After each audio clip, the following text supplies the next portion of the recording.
Go ahead. Over the past 15 years, reality television has transformed from a relatively non-existent category into a well-oiled machine. Tons of networks were quick to capitalize on the trend, and quickly reality TV shows became high-rated primetime juggernauts. This is awful. Really. Audiences love to tune in and watch everyday people put in extraordinary situations. But while these programs may be marketed as reality, there are often people behind the scenes who are pulling strings in ways you might not realize. Here are Screen Rant's 10 biggest lies you believe about reality TV shows. Step forward. Keeping up with the Kardashians. The Kardashians aren't known for being authentic, so it should come as no surprise that their show isn't either. Camera crews follow the family as they spend their days being famous on E-networks keeping up with the Kardashians. And if that sounds boring to you, you're not alone. The producers tend to agree and will occasionally mess with the show's timeline to create drama. They've also been accused of using their powers for other evils, to make some characters more sympathetic than others. Apparently, Kim choreographed her entire engagement to Chris Humphries, even demanding that it be filmed over again. Why? She didn't like the face she was making in the original. It seems that the real stars of the show are the editing department and cameramen.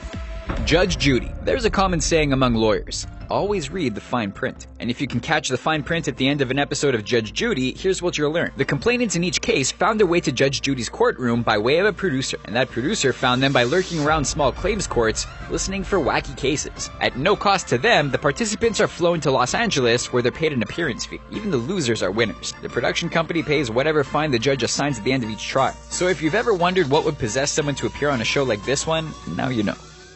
Cash cab. How many times have you found yourself in the backseat of a taxi wishing for something to make the time pass faster? If only the driver would quiz you on your general knowledge, then you'd both be having fun. Well, thanks to Cash Cab, there are a handful of lucky commuters who made it to their destination with fully stimulated brains and a pocket full of cash. Except that they don't actually keep the cash. They give it back and wait for the winnings in the mail. And the contestants? Most of them are not random citizens on their way to drinks with friends or a night on the town. Nope, they're people who have been pre-screened by producers. And it's disappointing when you realize that not everyone has an equal shot at being picked by the Cash Cab. Cops. Emerging during the middle of a writer's strike in 1988, the show Cops was born out of necessity. People were hungry for entertainment, and in 1989, executives figured that nothing was better than a story that told itself. As if being arrested wasn't bad enough, suddenly there was the possibility that it could happen in front of millions of people. Plus, just because the crew was often in the presence of law enforcement, it doesn't mean they were safe. One staffer was accidentally killed during filming. Crews need special permission in order to film with police, and almost nobody says yes. They argue that their work isn't for the amusement of others, and rightly so. If the cops don't even want to be on Cops, maybe it's time to shut down. 55, there's 65 nacho. We're 75 now. Yeah, 75, we're 85 nacho. Would have been 95 now. Storage wars.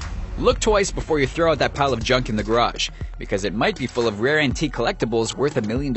If tenants skip payments long enough, eventually the contents of their lockers are auctioned off, which is the entire premise of Storage Wars. The catch is that the people bidding don't know what treasures lie within each unit. They're not allowed to touch anything until the buyer is confirmed, and there's something crazy in every locker. So after finding his share of outlandish stuff in the abandoned lockers of Storage Wars, one of the show's stars began making noise about producers tampering with their contents. If something seems too good to be true, it probably is. And bidmaster Dave Hester sued the network for interfering. He says he was fired in retaliation, but came back to the series shortly after. Man vs. Wild. Bear Grylls, aka the guy who drank his own pee, is the star of Man vs. Wild, a show that finds him trying to survive in the most severe circumstances. He's rolled around inside the corpse of a camel and eaten some extreme stuff. Audiences saw him devour snakes, spiders, reindeer blood, and a moose heart, just to name a few. But reports began to surface about the adventurer routinely abandoning his rickety outdoor accommodations as soon as the cameras quit. Some suggest that while it may look like Grylls spends the night shivering under a makeshift lean-to in the middle of the Siberian wilderness, he's really snuggled up in a freshly made hotel bed. Apparently that's not the show's only trick either. They also staged a bear attack in which a costumed crew member ran at the host, and the team played it off as a legitimate near-death experience. The Biggest Loser. Despite the seemingly negative title, The Biggest Loser claims to be a show about everyday people taking control of their lives. Personal trainers work with overweight participants to help them shed pounds through changing their diets and exercise routines. And at the end of the day, whoever loses the most weight is the winner. But since the series debuted in 2004, multiple contestants have spoken out about the cruel conditions behind the scenes. They allege that the workouts often lasted around 8 hours every day, and that while the show talks about the importance of cutting calories, the crew took this idea to the extreme, leading to some people becoming severely ill and even malnourished. Apparently, staffers said that anyone who spoke up would be edited to look like a whiner. After failing to maintain the facade of empowerment, it turns out that the biggest loser is everyone.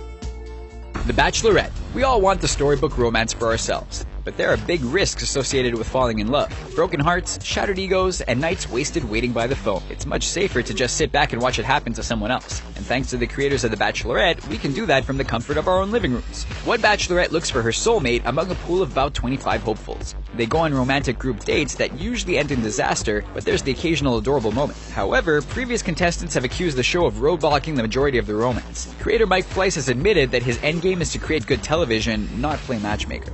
Pimp My Ride. For a lot of people, their first vehicle is a rite of passage, and more often than not, it's a clunker that barely gets the driver from point A to point B. Auto maintenance doesn't come cheap, and it's often more practical to accept the quirks instead of making repairs. But for a brief period of time between 2004 and 2007, there was a small chance that Exhibit would show up at your house and whisk your car away with his friends at West Coast Customs. Winners of Pimp My Ride had the pleasure of having their cars pimped. After a brief personality analysis, a team of mechanics come up with crazy ideas for add-ons and enhancements, then reveal the finished work to their owner. The show boasts about a 1-week turnaround time for each car, but some winners have said the upgrades actually took months. Plus, most people had to remove the mods because they made the vehicles unsafe to drive. Also, the team doesn't even touch the engine.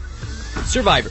Charlie Parsons took the old stranded on a desert island conversation and turned it into an empire called Survivor. Since the year 2000, viewers have been tuning in to watch as the tribes battle hunger and each other in a series of tests, alternating between physical and mental. Whatever tribe loses the challenge votes on which teammate they want to send home. In the show's inaugural season, contestant Stacey Stillman was the third person to be cut from the team. She then sued on the grounds that producers were tampering with the voting process, arguing that if they hadn't interfered, she might have won. That case was decided privately.